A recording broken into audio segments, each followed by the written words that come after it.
Le président Alassane Ouattara a quitté Abidjan ce dimanche pour Abuja, au Nigeria, où il est arrivé cet après-midi. Il va prendre part au 46e sommet ordinaire de la CEDEAO, la Communauté économique des États de l'Afrique de l'Ouest. Le Premier ministre Daniel Kablan-Duncan était hier sur l'esplanade du palais présidentiel pour évaluer la finition des travaux de rénovation de cet espace. Il s'est dit satisfait. 1,3 milliard de nos francs, c'est le montant du don de la Chine à la Côte d'Ivoire. Il s'agit d'équipements destinés à l'administration et à la prévention contre Ebola. Mesdames et messieurs, bonsoir. Bienvenue dans votre journal. Je vous l'annonçais dans les titres, le président de la République, Alassane Ouattara, a quitté Abidjan ce dimanche 14 décembre sous le coup de midi pour Abuja, la capitale nigériane. Le chef de l'État va prendre part demain à la 46e session ordinaire de la conférence des chefs d'État et de gouvernement de la CEDEAO, consacrée à l'examen des sujets de préoccupation en Afrique de l'Ouest, notamment la situation au Burkina Faso. Les chefs d'État et de gouvernement vont se pencher sur le rapport du président de la CEDEAO, les rapports de la 73e session du Conseil des ministres et de la 33e session du Conseil de médiation et de sécurité. Le président de la République est arrivé à Abuja cet après-midi. Suivez le reportage de notre envoyé spécial au Nigeria, Jérôme Kofi Aboulin. Accueilli à sa descente d'avion par le ministre nigérian de l'aviation, le président de la République, Alassane Ouattara, a eu droit aux honneurs militaires à son arrivée ce dimanche à Abuja, la capitale nigériane, dans le cadre d'un sommet ordinaire de la CEDEAO. Marquant une halte au salon d'honneur de l'aéroport international d'Abuja, le président de la République a saisi l'occasion pour situer sur l'enjeu de cette rencontre, non sans exprimer sa joie de se retrouver au Nigeria. Je suis heureux d'être là pour le sommet de la CEDEAO. Vous savez, la CEDEAO tient 2 sommets par an. Un sommet dans le pays du président en exercice. C'est ce que nous avons fait à Accra au mois de juillet. Et là, maintenant, nous avons un sommet ordinaire au siège de l'institution.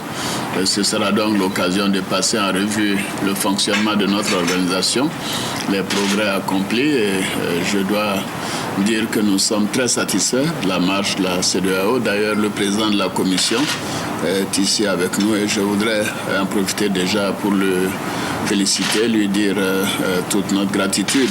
Parce que grâce à lui, nous n'avons même pas à nous préoccuper de ce qui se passe à la CEDEAO. C'est une maison qui est bien tenue. Nous aurons à parler du tarif extérieur commun, qui est donc une évolution importante au niveau de la CEDEAO, puisque nous qui sommes membres de l'Union économique et monétaire ouest-africaine, nous avons déjà un tarif extérieur commun. Donc il faudrait harmoniser tout cela avec les autres États membres de la CEDEAO. Bien évidemment, nous aurons à évoquer la situation politique dans les États membres.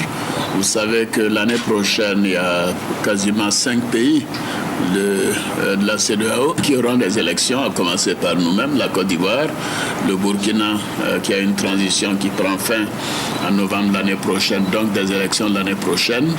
Je crois que nous avons également la Guinée, le Togo et bien évidemment le Nigeria.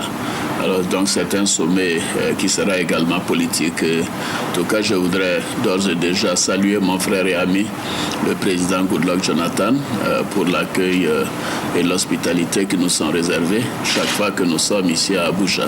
Le chef de l'État, en quittant l'aéroport pour se rendre à son hôtel, ne s'est pas empêché de prendre un bain de foule. Des membres de la communauté ivoirienne au Nigeria ayant tenu à être présents à l'accueil pour lui rendre un vibrant hommage. L'esplanade du palais présidentiel est en train d'être rénovée pour lui donner un peu d'éclat. Le Premier ministre, accompagné des ministres des infrastructures économiques et de la communication, s'est rendu sur les lieux ce dimanche pour évaluer la finition des travaux dont la livraison est prévue demain lundi 15 décembre à Ben Touré, Hamza Diaby. C'est un sprint réussi par l'entreprise en charge de la réhabilitation de l'esplanade du palais présidentiel. Le délai du 15 décembre sera bel et bien tenu. Le Premier ministre Daniel Kablan-Duncan, accompagné des ministres de la Communication et des Infrastructures économiques, en ont eu le cœur net en foulant l'esplanade revêtue et rénovée du palais. À chaque étape de sa visite, le Premier ministre s'arrête, prend le pouls, discute et pose des questions. Tous les coins et recoins de l'esplanade sont donc visités. Des ouvriers apportant les dernières touches d'éclat ont dû travailler nuit et jour pour redonner fière allure à cette esplanade qui aura souffert des marches depuis 1960. Il faut indiquer qu'à un moment donné, un certain nombre de personnes ne croyaient pas que le délai pourrait être tenu. Je pense en fait que le président de la République a fait confiance donc à l'équipe en charge de ça. Et donc la date qui a été retenue, c'était le 15 décembre. Et vous permettez donc, je félicite donc le ministre Achille Patrick qui a pu tenir les délais avec toute son équipe technique. Et féliciter aussi les entreprises. Je crois que c'est la robe de la barrière qui se termine actuellement avec ce travail des deux esplanades. Ces travaux terminés suivront bientôt ceux de la cour arrière du palais présidentiel.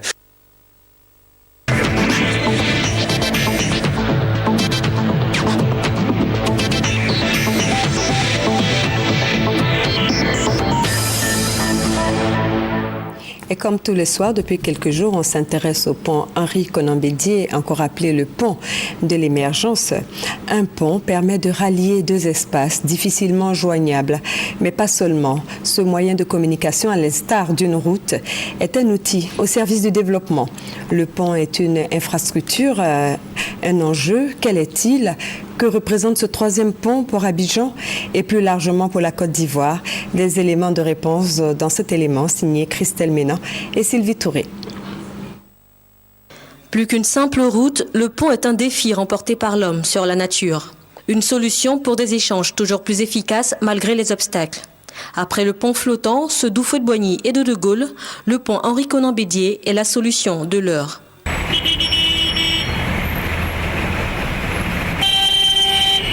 Abidjan, la capitale économique, suffoque. Les principales artères ne suffisent plus à contenir le flot croissant de véhicules. Près de 400 000 au total, c'est 80% du parc automobile national. Ça bouchonne partout et plus seulement aux heures de pointe. On espère qu'avec le nouveau pont, l'embouteillage va finir. Nous, les chauffeurs de taxi, nous sommes fatigués de ça. Ce troisième pont, c'est moins d'embouteillages espérés par les Abidjanais. Vous imaginez qu'on va démarrer le service à 5 heures et ce monsieur-là va s'amener aux alentours de 9 heures. Une fois, deux fois, ça va. La troisième fois, on sera obligé de libérer, de trouver quelqu'un qui travaille dans la zone. Solution pour un trafic plus fluide, le pont HKB, c'est pour Abidjan 6,7 km de voies routières en plus. De nouvelles voies capables d'absorber jusqu'à 100 000 véhicules par jour. C'est aussi un raccourci de choix qui permet de rallier plus à l'est les rives nord et sud de la capitale. Un gain de temps annuel évalué à 18 millions d'heures. C'est vraiment un gain. C'est un gain en termes de temps, en termes d'argent. Et l'opérateur économique, c'est d'abord ce qu'il gagne. C'est vraiment le côté financier qu'il regarde. Et je pense que ce pont va, à n'en point douter, apporter, un certain soulagement. Trafic plus fluide, gain de temps et d'énergie, c'est bon pour les échanges et le commerce, mais pas seulement. Ce troisième trait d'union entre le nord et le sud abidjanais est enfin une solution écologique. 90 000 tonnes de gaz carbonique évitées annuellement grâce au raccourci qu'il représente. Nous sommes heureux parce que c'est une réalité et je pense qu'on en profitera tous.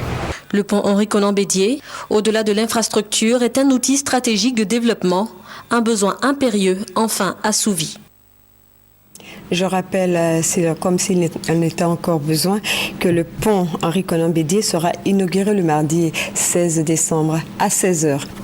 La politique de transport engagée par le président Alassane Ouattara depuis son accession au pouvoir ne laisse pas indifférente l'Alliance nationale des transporteurs et conducteurs routiers de Côte d'Ivoire. Avant l'inauguration du pont Henri-Konan Bédié, le mardi 16 décembre, transporteurs et conducteurs ont rendu hommage au président de la République hier samedi à Trècheville parce que convaincus que ces infrastructures routières et la réforme du secteur des transports vont leur permettre de rentabiliser leurs activités. Léon Brou. Arrêt de travail samedi après-midi par les transporteurs et conducteurs routiers à la demande de leur alliance, le temps d'un hommage au président Alassane Ouattara pour ses actions en vue de l'épanouissement du secteur et des acteurs du transport. Annulation en 2011 de la vignette, lutte contre le racket, amélioration de la sécurité et de la fluidité routière, le tout couronné par des infrastructures routières avec en ligne de mire le pont Henri Konan Bédié. Troisième pont, c'est déjà même le pont de cette ville. Il y a 40 ans, on parle de ça. Mais je suis allé, j'ai marché là-dessus jusqu'à la fin. J'ai vu. Le moins qui nous est fait, c'est plus que d'argent. Les transporteurs sont unanimes. Ils sont les premiers bénéficiaires de ces chefs-d'œuvre du chef de l'État. Les véhicules que nous avons aujourd'hui font les exploitations sans aucun problème. Et au niveau de la sécurité routière, nous avons aujourd'hui ce qu'on appelle une sécurité totale. Au niveau aujourd'hui de ce qu'on appelle la rotation des véhicules, nous allons et nous venons sans encombre. Nos passagers sont transportés aujourd'hui presque dans la sécurité totale. Mais question, la baisse des tarifs du transport est-elle envisageable? L'idée n'est pas à écarter, toujours selon les transporteurs. Ils promettent toutefois la fin de la réforme de leur secteur et son corollaire de renouvellement du parc automobile. Dans l'immédiat, ils appellent à la mobilisation autour du chef de l'État pour l'inauguration ce mardi du pont Henri Konan Bédié avant le rassemblement de Yamoussoukro pour réaffirmer au président Alassane Ouattara et à son aîné Henri Konan Bédié leur soutien.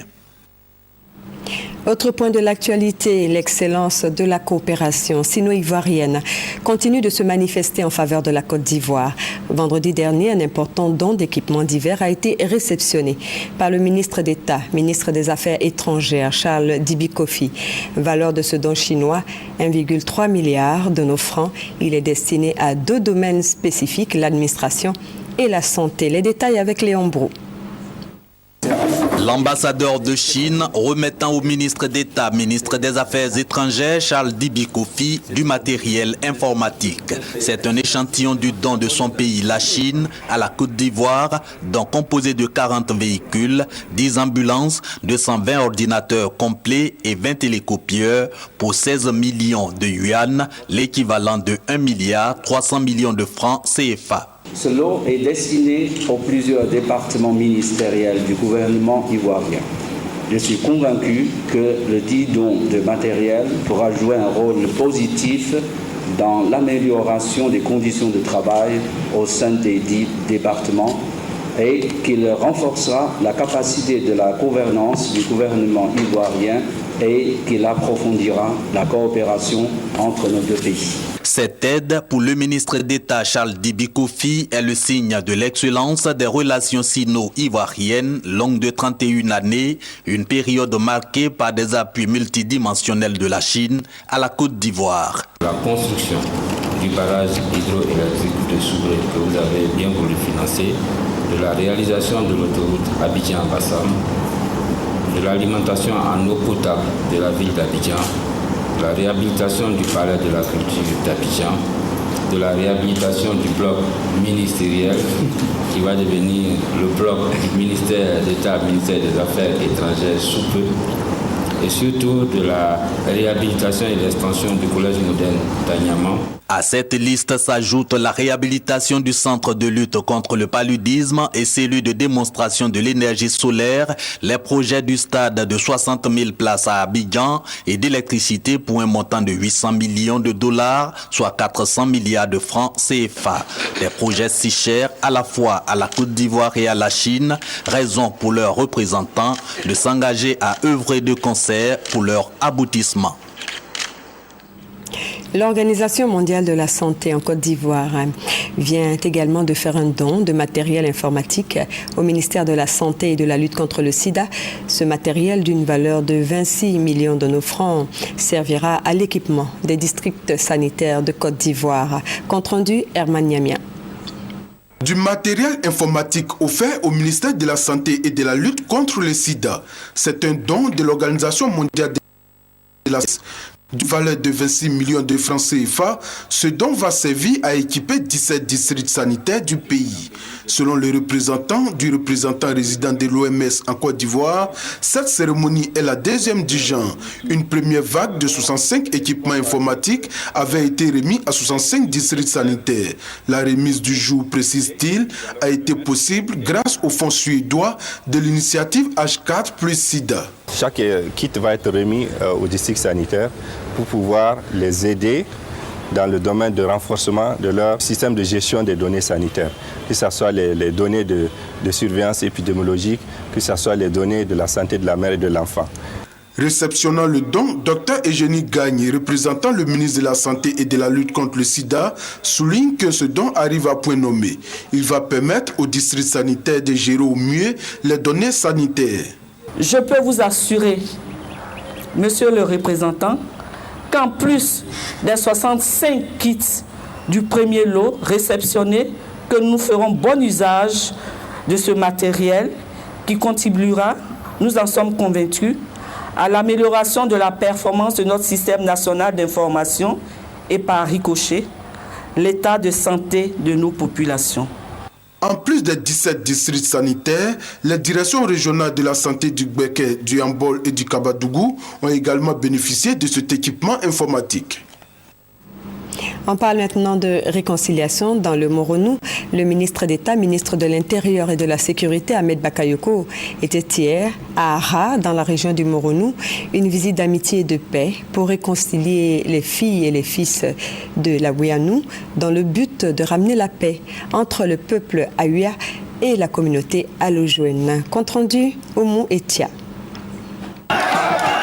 Le ministre d'État Ahmed Bakayoko, accueilli par une liesse populaire dans le département d'Ara. Aujourd'hui, l'arrivée du ministre, c'est pour couronner cette paix-là, cette réconciliation-là. Il y a 2 ans, il y a eu des événements ici qui avaient contribué à créer la désunion entre les fils qui partagent depuis une période séculaire la vie commune.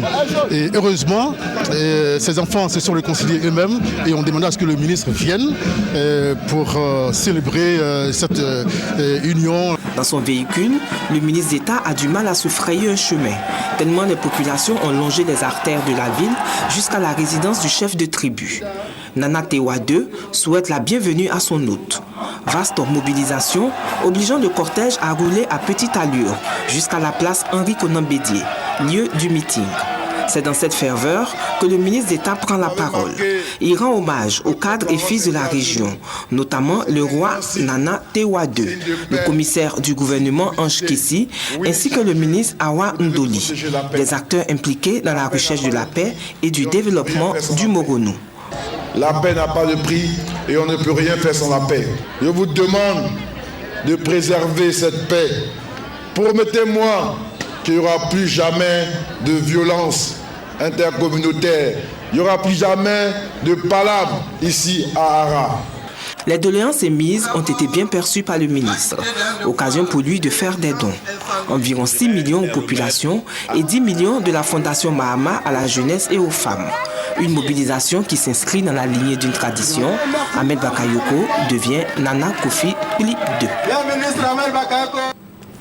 En politique, le Rassemblement des Républicains RDR a célébré hier à Bouaké les 20 ans de son existence. C'était en présence de la grande chancelière Henriette Dagri-Diabaté ainsi que de plusieurs membres du gouvernement et cadres du parti.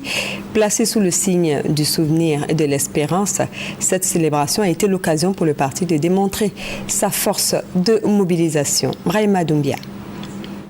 Et plus de démocratie dans un esprit pacifique. 27 septembre 1994, 27 septembre 2014, cela fait 20 ans que le Rassemblement des Républicains RDR a été créé. Pour célébrer ce 20e anniversaire, c'est la ville de Bouaké qui a été choisie dans la région de Gbeke. Les militants du RDR venus de partout en Côte d'Ivoire ont pris d'assaut l'ancien stade de Bouaké pour marquer l'événement. Un devoir de mémoire teinté de joie et de peine. Un moment pour dresser un bilan, apprécier le chemin parcouru pour la conquête du pouvoir d'État et saisir cette occasion pour remobiliser les militants. En ligne de mire, l'élection présidentielle de 2015. Les militants de la haute direction ou de base, tous ont fait le déplacement de Bouaké pour ne pas se faire compter l'événement, relevant ainsi le défi de la mobilisation. Sous la conduite du professeur Henriette Dagri Diabaté et du ministre Amadou Maoro, secrétaire général du RDR par intérim, respectivement marraine et président de la cérémonie. Si nos pères ont donné l'indépendance à notre pays en 1960 avec Houphouët-Boigny, vous, militants du RDR, vous avez apporté la liberté, la démocratie à nos concitoyens sous la conduite de notre président. Je veux parler du docteur Alassane Dramane Ouattara. À ce stade de mes propos, je voudrais rendre un hommage à nos martyrs. Il me plaît particulièrement, avec votre permission, de rendre un hommage appuyé et déférent à tous ces combattants de la liberté qui ont donné leur vie afin que notre rêve soit une réalité. L'un des temps forts de la célébration du 20e anniversaire de la création du RDR, le gigantesque défilé des secrétaires départementaux et des structures spécialisées. En somme, c'est dans le souvenir, le recueillement et la joie que le RDR a organisé ces festivités commémorant les 20 ans de son existence. Cette célébration a été l'occasion pour le RDR de démontrer sa force de mobilisation à moins d'un an de l'élection présidentielle. Voici quelques réactions recueillies par notre reporter Brahima Doumbia. Le sentiment qui m'anime aujourd'hui, c'est un sentiment de joie et de fierté. Parce que 20 ans, c'est la maturité. Et nous sommes prêts pour le combat futur. On peut dire que le parcours a été douloureux, mais on peut remercier quand même le Seigneur parce qu'à 20 ans d'existence, on a pu acquérir donc le pouvoir d'État. Nous voulons féliciter tous ceux qui ont combattu pour que le RDR arrive enfin au pouvoir, avec à leur tête le président Alassane Ouattara, qui fait vraiment la fierté du RDR, la fierté de la Côte d'Ivoire. Nous sommes fiers aujourd'hui de fêter les 20 ans du RDR. La première des choses à faire, c'est de m'incliner pour la mémoire de ceux qui sont décédés lors de l'accident qui a eu lieu à Djokwe. Et remercier le chef de l'État qui a permis à ce que tous les blessés soient expédiés à Abidjan pour des soins. 20 ans, c'est l'âge de la maturité. Et nous avons eu la chance d'avoir un parti, un leader et des leaders de ce parti qui nous ont permis d'avoir la maturité avant 20 ans. 20 ans, c'est aussi le moment donc de consolider cette maturité, cet engagement au service du peuple de la Côte d'Ivoire. Pour arriver là où nous sommes aujourd'hui, il a fallu passer par tous les moments difficiles que l'histoire a bien voulu nous imposer. Aujourd'hui, c'est un sentiment de fierté, d'intense émotion, et je crois qu'à partir d'aujourd'hui, on doit encore regarder davantage l'avenir. Nous qui avons eu la chance de faire ce combat et de voir le président de la République, Alassane Ouattara, accéder au pouvoir d'État, nous n'avons pas d'autre chose que de dire merci au Seigneur. Les militants de l'UDPCI, des régions du Go et du Loudibois, eux, se sont donné rendez-vous récemment à Divo pour une cérémonie d'hommage à leur président, le docteur Albert Mabri-Touakus. Une forte mobilisation donc pour témoigner leur reconnaissance au docteur Albert Mabri-Touakus, qui a fait le choix de Alassane Ouattara pour la présidentielle de 2015. Konaté Moussa. Forte mobilisation des militants de l'Union pour la démocratie et la paix en Côte d'Ivoire à Divo. La ville abrite une cérémonie d'hommage à Albert Mabri-Touakus, président du parti. Les militants des régions du Go et l'Odibois sont venus témoigner leur reconnaissance à l'homme. Cela a un sens lorsqu'on sait se revenir et on sait se souvenir des bienfaits des hommes. Divo sait se souvenir de ce que Mabri a fait pour ses enfants. Tout à l'heure, nous avons rappelé tous ceux qui sont membres du parti, qui ont connu des promotions. Et je suis une fabrication politique du président Mabry. Il était important qu'on puisse arrêter, dire merci à cet homme exceptionnel, à cet homme d'humilité. Représentant son époux, Fatima Solange Mabry a salué les militants pour cet hommage. Elle a également réitéré le soutien de l'UDPCI au président Alassane Ouattara pour l'élection présidentielle de 2015. Cette cérémonie d'hommage montre que Divo est une ville de brassage, d'union et du vivre ensemble.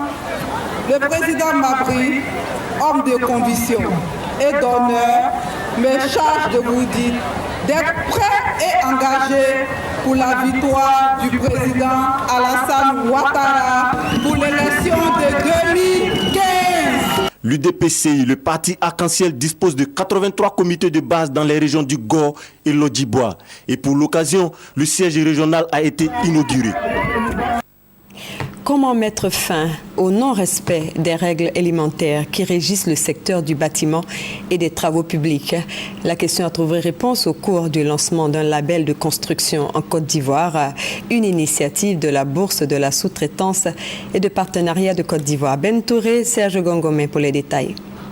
L'on se souvient encore, des immeubles s'étaient affaissés dans la ville d'Abidjan. La dernière en date, c'était à Cocody dans le mois de juin. Un immeuble de 3 étages avait laissé ses ruines. Des yeux avertis, eux, ont pointé du doigt le non-respect des standards et un personnel sous-qualifié dans les constructions d'immeubles. Pour pallier ce manquement, un label des compétences BSTP à destination des professionnels du bâtiment des travaux publics BTP est lancé. Il vise le balisement de l'environnement des BTP en Côte d'Ivoire et démarre le premier trimestre de l'année 2015. Le label devrait pouvoir permettre à la BSTP et à ses différents organes de gestion de son projet de labellisation de pouvoir attester du savoir-faire professionnel donc des apprenants du secteur bâtiment et travaux publics. Et c'est sur la base de ça qu'on pourra savoir qu'une entreprise est compétente ou n'est pas compétente. De quoi aiguiser l'appétit des opérateurs. Donc avec la formation, un ouvrier bien formé, je pense que nous pourrons être compétitifs partout dans la sous-région. Si les PME et PMI représentent 98% du tissu économique, ces chiffres contrastent avec leur contribution au PIB, soit 20% et 12% dans l'investissement national. Il faut donc inverser la courbe. Solution, la sous-traitance. Il est important que nous ayons des professionnels de qualité, des entreprises performantes, capables de compétir à n'importe quelle entreprise et qui soient des relais importants des entreprises étrangères qui viennent investir en Côte d'Ivoire. Les 18 et 19 décembre prochains, va se tenir à Ouagadougou, capitale du Burkina Faso, la matrice de validation d'actions des 8 BSTP de l'espace UEMOA, Union économique monétaire ouest-africaine, lesquels fonctionnent désormais en réseau, et cela grâce à un financement de plus de 650 millions de francs CFA de la part de l'Union européenne. Des réseaux enterrés pour l'assainissement des villes et communes. C'est l'objectif que veut atteindre le Comité national de télédétection et d'information géographique. Cette structure vient de mettre sur pied un groupe de travail. On fait le point avec Grace Kando. Les réseaux enterrés sont aujourd'hui indispensables, notamment pour l'assainissement des villes et des données numériques. Ils participent ainsi au développement économique des pays et améliorent la qualité de vie des populations. Force est de constater qu'en Côte d'Ivoire, les collectivités locales, les exploitants des dits réseaux et les entreprises en charge des travaux sont souvent confrontées à des difficultés de coordination et de partage d'informations. Il n'est pas rare de constater des accidents lors des travaux à proximité de ces réseaux. Au regard de cette situation, le Comité national de télédétection et d'information géographique CNTIG décide de mettre sur pied un groupe de travail pour l'identification des réseaux enterrés de Côte d'Ivoire. Il aura pour mission de cartographier les réseaux enterrés en Côte d'Ivoire et par conséquent d'identifier leurs exploitants. Nous avons décidé de créer ce cadre de collaboration et d'échange.